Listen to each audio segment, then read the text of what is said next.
You gotta watch this.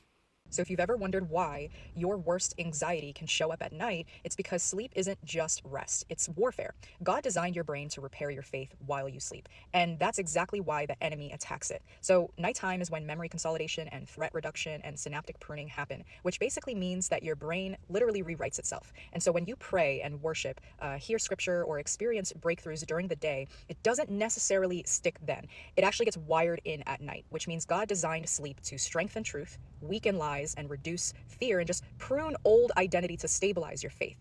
Which is why in Psalm 127 it says, He gives His beloved sleep. It's not poetic, it's biological and spiritual. And so if you've ever noticed how sometimes at night you might have more intrusive thoughts, or your fear will spike, nightmares, or insomnia. Another thing too is when I say enemy, I don't mean a demon is hovering over your bed. The enemy in scripture isn't a movie monster. It's anything that opposes God's work in you. So it can be your anxiety, your trauma, lies that you've believed, spiritual resistance, emotional disruption. In Ephesians, it calls it schemes, which is thought patterns and discouragement and distortion. So what you call overthinking at night, the Bible calls warfare. Does that make sense? The reason why the enemy targets your sleep is because your sleep is where you heal. It's where God will lower your fear response. It processes your emotional trauma, just prunes your neural circuits, and just stabilizes your truth to help strengthen your faith. If sleep is spiritual warfare, then taking care of your sleep is technically spiritual discipline. So I'll give you some practical things that you can do tonight to get some better sleep.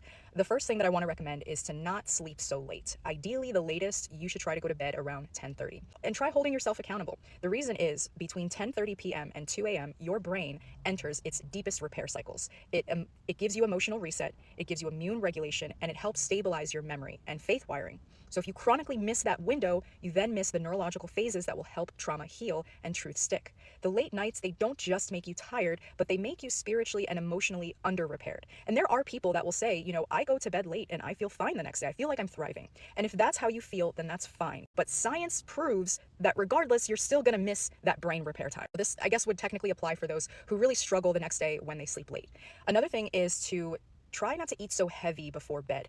Large meals will activate your digestion, which basically tells your brain, hey, we're awake and we're working. And so your nervous system just stays alert and your cortisol stays elevated, and then your sleep becomes shallow. So go lighter before bed so that your body can rest instead of process. Another thing you want to consider is reducing your blue light. You probably heard that a bunch of times, but blue light is going to suppress your melatonin, which is your sleep hormone. And so when you scroll in bed, your brain thinks it's morning. Now, something you could do if you have a hard time turning off the blue light is just turn on your night mode on your phone or on your computer. It'll turn your screen yellow. Or you could get blue light blocking glasses. I recommend the yellow blue light blocking glasses, so it'll have like a yellow lens, or they even have some that are red lenses. Those are going to be way stronger than the standard clear lens that blocks blue light. You also might be magnesium deficient, and you'd be surprised how many people are deficient in magnesium. Going to help with your